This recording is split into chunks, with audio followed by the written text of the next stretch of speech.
Dans les épisodes précédents, nous nous sommes familiarisés avec le mythe du couple sacré centré sur l'idée de la mort et de la résurrection au Moyen-Orient antique et sur l'influence de ce mythe mésopotamien sur la mythologie biblique, notamment avec le mythe du déluge, le mythe d'Adam et Ève, le mythe d'Abel et Caïn, etc.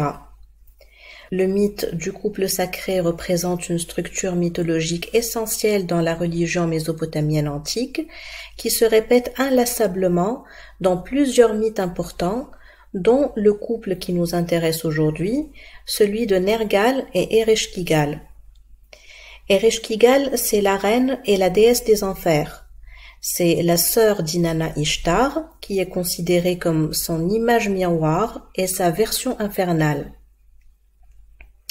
Alors qu'Ishtar est la déesse de la vie, Ereshkigal est celle de la mort. Et alors qu'Ishtar est la reine du ciel, Ereshkigal est la reine des enfers. Et le mythe du couple sacré d'Ereshkigal et Nergal est une énième version du mythe de la mort et de la résurrection, comme on le trouve dans la version classique d'Ishtar et Dumuzi. Quant à Nergal, il est devenu dans le mythe le dieu des enfers en épousant Ereshkigal pour régner à ses côtés et partager avec elle le pouvoir sur l'Irkala. Mais déjà avant, Nergal était le dieu de la guerre, des pestes et des maladies mortelles. C'est un des dieux mésopotamiens les plus importants qui a exercé une grande influence sur les croyances de la région du Moyen-Orient. Le mythe d'Ereshkigal et Nergal raconte que les dieux avaient organisé un grand banquet dans le ciel. Tous les dieux étaient invités, mais Ereshkigal, la reine des enfers, ne pouvant pas quitter le monde des morts, elle envoie à sa place son ministre Namtar pour la représenter au banquet. Namtar en sumérien signifie le destin. Tous les dieux expriment leur respect au représentant personnel de la déesse de la mort, le ministre Namtar le destin, et s'agenouillent devant lui, sauf un dieu, Nergal, qui commet ainsi une offense impardonnable envers la terrible déesse de la mort. Ereshkigal, ayant appris ce qui s'est passé durant le banquet divin, exige que Nergal se présente devant elle afin d'assumer la responsabilité de ses actes. Avant de partir pour cette épreuve, Nergal reçoit plusieurs conseils de la part du dieu Enki, le dieu de la sagesse, qui pourrait lui éviter le pire. Il ne faut pas qu'il accepte l'hospitalité qui lui sera offerte en tant qu'invité. Il ne faut pas qu'il s'asseye sur une chaise, ni qu'il mange de nourriture ou qu'il boive quoi que ce soit dans le monde des morts, car s'il le fait, il fera à jamais partie du monde des morts et il ne pourra plus rentrer. Et surtout, il ne faut pas qu'il accepte les avances d'Ereshkigal, il ne faut pas qu'il fasse avec elle ce que les hommes font avec les femmes, car s'il cède à sa tentation, il sera ensorcelé à jamais. Nergal se montre prudent tout au long de son séjour à l'Irkala, il évite la nourriture et les boissons, mais quant au charme d'Ereshkigal, il ne peut pas y résister. Il finit dans ses bras et tombe dans le piège. Nergal pense quand même pouvoir s'en sortir en s'enfuyant avant que ne passent 7 jours complets dans le pays des morts. Alors au bout de la 6e nuit avec Ereshkigal, il se faufile avant l'aube et s'enfuit sans faire de bruit. Mais sa stratégie ne fonctionne pas. Le dieu Enki l'avait prévenu. S'il cède au charme d'Ereshkigal, il sera ensorcelé à jamais. Dans une version du mythe, Ereshkigal découvre à son réveil que Nergal s'est enfui et elle commence à brandir toutes sortes de menaces aux autres dieux jusqu'à ce qu'ils lui rendent Nergal. Et dans une autre version, c'est Nergal de lui-même qui revient dans le monde des morts, car il était déjà éperdument amoureux de la reine des enfers, qu'il avait ensorcelée. Et cette fois-ci, il dépasse les 7 jours complets, ce qui scelle définitivement son appartenance au royaume des morts. Ereshkigal l'épouse et il siège depuis avec elle en tant que roi et juge des enfers. Le mythe de Nergal et Ereshkigal représente la structure classique du mythe de la mort et de la résurrection avec un couple sacré. comme nous l'avons déjà vu avec Ishtar et Dumuzi, nous avons les mêmes mythèmes qui se répètent. Un couple divin primordial, un dieu masculin qui commet une faute, un péché ou une offense envers la déesse. Ici, Nergal refuse de s'agenouiller devant Namtar le destin, qui est le ministre de la déesse. Ce péché est alors puni de mort par la déesse, mais après avoir payé pour sa faute, même si Ereshkigal ne ressuscite pas Nergal comme Ishtar a ressuscité Dumuzi, elle élève son statut, le prend pour époux et fait de lui donc le dieu, le roi et le juge des enfers. Nergal est un des dieux les plus célèbres de la Mésopotamie antique. Il possède une 50aine de noms, de titres et épithètes qui témoignent de sa grandeur et de sa popularité. La seule divinité mésopotamienne qui possède autant de titres, sinon plus, c'est Inanna ou Ishtar. Et un des noms les plus fréquents employés pour désigner Nergal et qui attise la curiosité, c'est Meslam ou Meslamta. Cela semble même être le nom initial du dieu, du moins en Mésopotamie du Sud, et le temple de Nergal dans la ville de Kutha, ou Kuta, qui est la ville principale du dieu, s'appelle Meslam, le préfixe E signifiant maison ou temple, c'est-à-dire le temple de Meslam. Le temple de Nergal s'appelle aussi temple de Soulim dans certaines tablettes de la ville de Kutha. On donnait aussi à Nergal le nom de Lugal Silimma, ce qui est traduit par Vigerman comme seigneur de la paix, Lugal en acadien signifiant seigneur, et Silimma comme Soulim ou Meslam viennent de la racine sémitique Salama, SLM, qui veut communément dire la paix. Or, cette racine cause problème. Il est clair que dans le langage courant, que ce soit dans les langues sémitiques mortes comme l'acadien ou dans les langues sémitiques vivantes comme l'arabe ou l'hébreu, cette racine veut bien dire la paix. Mais appeler le dieu de la mort, de la guerre, des pestes et des épidémies dieu de la paix reste quand même quelque peu troublant. Vigerman propose au problème de sens que le dieu, en tant que dieu terrible de la guerre, qui effraie ses ennemis, assurerait la paix en jouant le rôle de dissuasion, qui reste pas très convaincant comme explication. Car cette racine sémitique Salama, SLM, est assez ambiguë dans tout le contexte religieux du Moyen-Orient et pas seulement avec le dieu Nergal Meslam. La racine semble intimement liée au dieu mort et ressuscité de la région. Dans la région levantine, au Proche-Orient par exemple, on trouve un autre dieu, Salem ou Shalim, également appelé Salamo ou Sulmano, connu dans les mythes des tablettes ougaritiques, et c'est également le dieu qui a donné son nom à la ville de Jérusalem. Jérusalem étant composée de Yuru et Salem, qui veut dire fondé par Salem. Aujourd'hui encore, il y a une traduction vulgaire du mot Jérusalem par ville de la paix, en raison de la racine sémitique Salama, SLM, qui veut dire paix. C'est une traduction vulgaire et imprécise qui essaye d'omettre ou d'oublier l'histoire païenne de la région et de la ville de Jérusalem, fondée à l'honneur du dieu mort et ressuscité de l'Antiquité, Salem.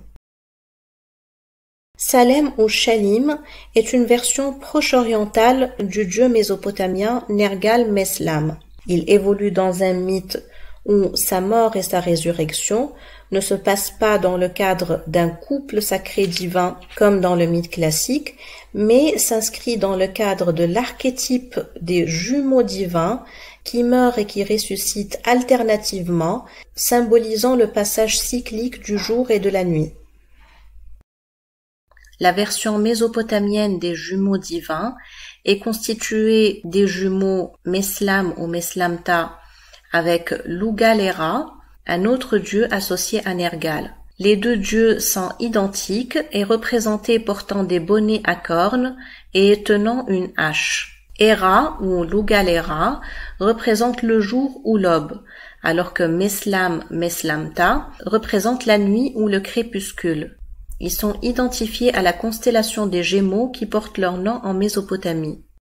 Au Proche-Orient, les jumeaux divins sont représentés par Shahar et Shalim, et ils sont appelés les dieux gracieux et beaux dans les tablettes des mythes togaritiques. Pareil, ils sont associés à la constellation des Gémeaux, et tandis que Shahar représente l'aube, l'étoile du matin ou le jour, Shalim représente le crépuscule, le coucher du soleil, l'étoile du soir.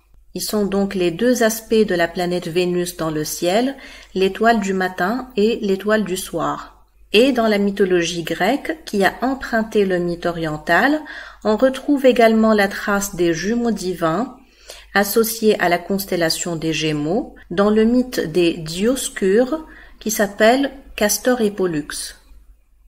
Comme dans le mythe ougaritique de Shahar et Shalim, Castor et Pollux sont des chasseurs et représentent chez les pythagoriciens l'harmonie de l'univers et le passage successif du jour et de la nuit. Lorsque Castor, le mortel, meurt au combat, Pollux, son frère immortel, refuse de jouir de la vie alors que son frère est aux enfers. Il obtient alors de Zeus que tous les jours, les deux jumeaux échangent de place. Quand l'un meurt, l'autre ressuscite. Ils ne se rencontrent jamais. Ils sont les deux faces contradictoires d'une même harmonie, celle du jour et de la nuit qui se succèdent.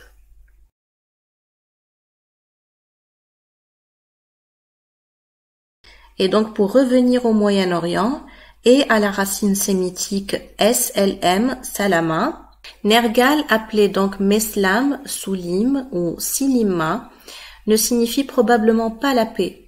Mais ce mot pourrait très bien être un euphémisme pour exprimer l'idée de la mort dans le sens de paix éternelle. Ce serait d'ailleurs cohérent avec son autre nom, Nergal, qui signifie en acadien seigneur de la grande cité, ou grande cité est également un euphémisme qui signifie le royaume des enfers. La grande cité, c'est également la ville de Koutha, dans le nord de la Mésopotamie, qui est la ville dévouée à Nergal-Meslam. La capitale de l'Irkala, le monde des enfers sumériens, s'appelait d'ailleurs Koutha. La ville est donc une sorte de représentation terrestre de l'Irkala, peut-être même considérée comme un portail qui donne sur les enfers, un axis mundi, c'est-à-dire un pilier cosmique qui communique avec l'au-delà, et c'est probablement aussi le cas pour Jérusalem, la ville de Salem, la version cananéenne de Nergal-Meslam. Jérusalem s'appelait aussi Bit Soulmani, maison de Soulmani, à l'époque d'Adi-Epa, vers 1330 avant Jésus-Christ, selon les lettres égyptiennes d'Amarna. Et durant cette époque, donc, au XIVe siècle avant Jésus-Christ, un temple dédié à Soulmanu ou Salem était établi sur le site, donc bien avant la présence du peuple juif dans la région. Or, la tradition juive mentionne l'établissement du temple de Salomon dédié à Yahvé sur le même site quelques siècles plus tard. S'agissait-il vraiment du temple mythique de Salomon dont on n'a aucune preuve d'existence, ou bien du temple du dieu cananéen Soulmanu qui existait déjà sur le site plusieurs siècles auparavant? Plusieurs historiens ont déjà supposé que le nom de Salomon a été nommé d'après la divinité cananéenne pré-hébraïque de Jérusalem. Et donc cette racine sémitique SLM a la signification ambiguë entre la paix et son association à l'idée de la mort continue à poser problème jusqu'au Moyen-Âge lorsqu'une nouvelle religion apparaît dans le Moyen-Orient et qui porte le nom de l'islam, toujours avec la même racine SLM qui devrait dire la paix, mais qui dans le contexte de son utilisation n'en donne pas l'air. Évidemment, aujourd'hui, on aime à brandir le slogan « l'islam religion de paix », notamment à cause de cette racine sémitique SLM, mais concrètement, il reste difficile à concevoir pour une religion belliqueuse et guerrière, dont le prophète est un chef militaire qui soumet ses ennemis par la force de l'épée, de s'appeler religion de paix. La racine sémitique SLM a un autre sens figuré, qui est à retrouver avec les dieux anciens du Moyen-Orient antique et qui portent des noms avec cette même racine et qui sont des dieux de la mort.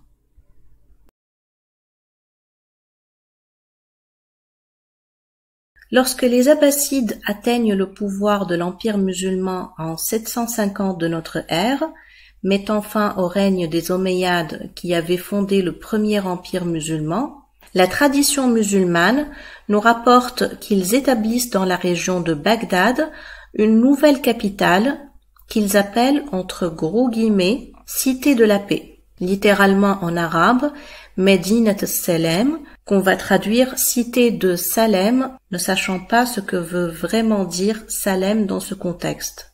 La cité marque le déplacement du pouvoir musulman de la région du Proche-Orient, qui était le fief des Omeyyades, les ennemis destitués, vers la région de la Mésopotamie, et par la même occasion donc, le déplacement de la capitale de l'Empire, de Damas, de la région levantine, près de Jérusalem qui était la ville sainte, vers une nouvelle cité de Salem en Mésopotamie. Les dirigeants de l'Empire abbasside, surtout les fondateurs, étaient les derniers à pouvoir être qualifiés de pacifistes ou de porteurs de messages de paix. Il y a certes des périodes de l'histoire musulmane qui peuvent être qualifiées de pacifistes, mais certainement pas la période de la fondation de l'Empire abbasside. Aboul Abbas, le premier calife de l'Empire abbasside, s'appelait lui-même As-Saffah, c'est-à-dire le massacreur. C'était un homme qui se vantait de son attitude sanguinaire pour se bâtir une réputation de redoutable. Les scènes de ces atrocités, décrites dans la littérature musulmane, sont dignes d'un film d'horreur. On imagine difficilement Aboul Abbas le massacreur fonder une nouvelle capitale pour l'appeler Cité de la paix.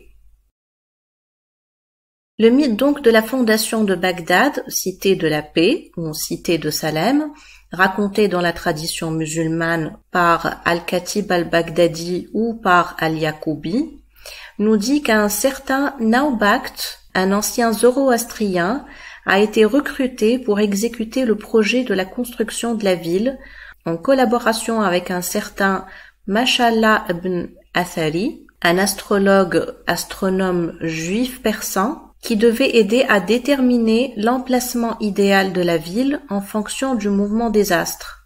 On voit donc bien la motivation religieuse ésotérique et non politique dans la construction de cette nouvelle capitale. Mais c'est un intérêt religieux, pas encore tout à fait musulman, puisqu'il implique l'intervention sacrée d'un zoroastrien et d'un astrologue juif.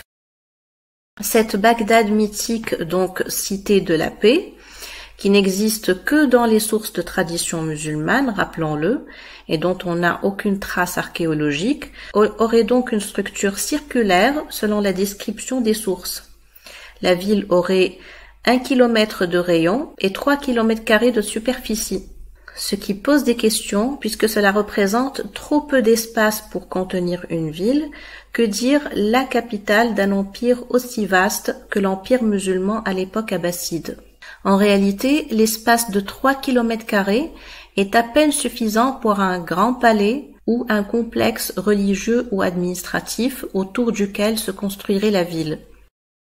Les textes musulmans présentent la ville circulaire de Bagdad comme une invention architecturale inédite de la part des Abbassides, une merveille de l'architecture musulmane, mais en réalité, des villes circulaires similaires existaient bien avant dans la région du Moyen-Orient pré-islamique et avaient surtout émergé vers le 2e ou le 3e siècle avant Jésus-Christ.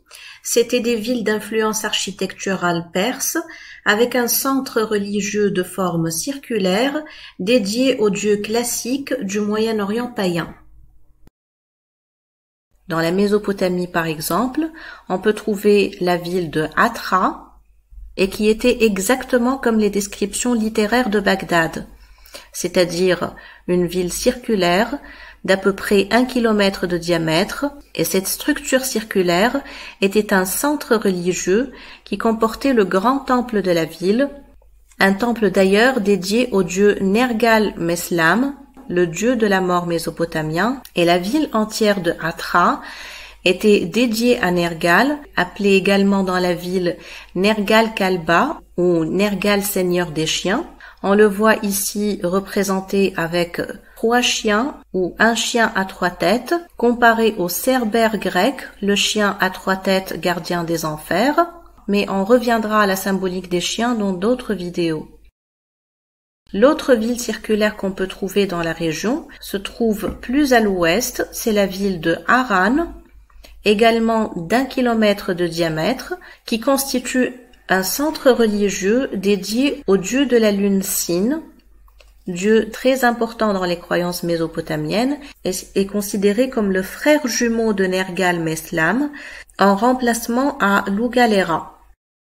Et donc on le voit bien que les villes circulaires de la région desquelles s'inspirent les dirigeants de l'Empire abbasside pour construire cette cité de la paix, entre guillemets, ou cité de Salem, sont des villes de tradition païenne classique dans le Moyen-Orient, dont le centre circulaire est un complexe religieux païen, généralement dédié à un dieu mort et ressuscité, comme c'est déjà la tradition dans toute la région depuis déjà très longtemps.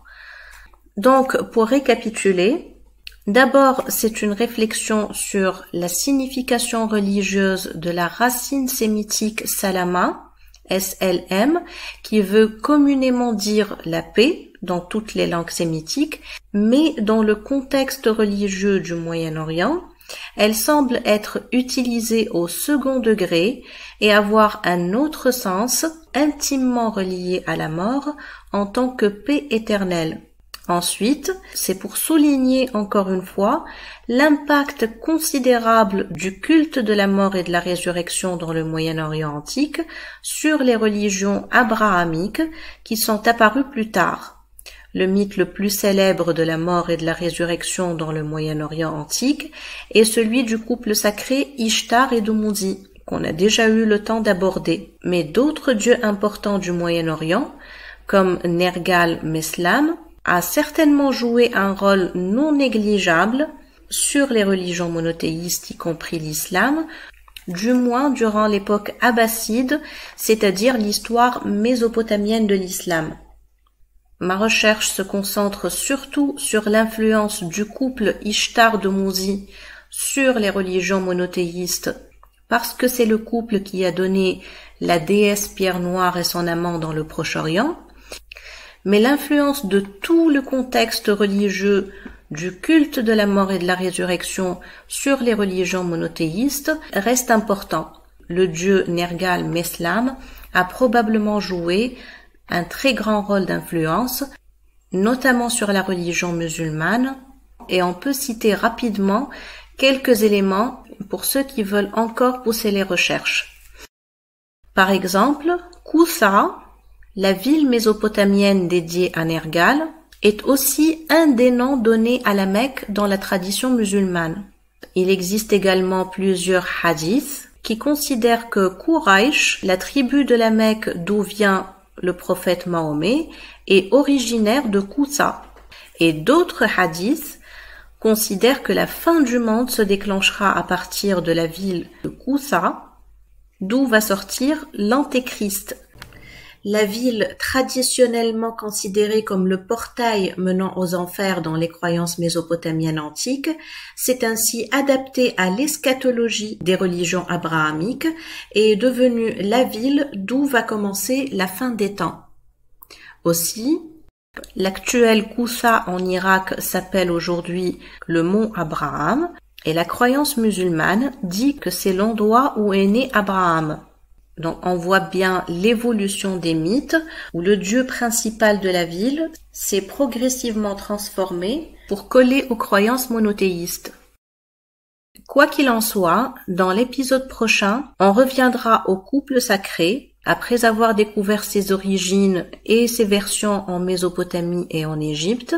On va finalement nous concentrer sur le Proche-Orient, là où les 3 religions monothéistes sont nées, et on va découvrir le fameux dieu cananéen Baal et sa partenaire Anat. Je rappelle que cette vidéo est le résumé d'un chapitre de mon livre La pierre noire du paganisme à l'islam. Pour les plus curieux, le lien vers mon livre est en commentaire. Merci d'avoir regardé cette vidéo et à bientôt.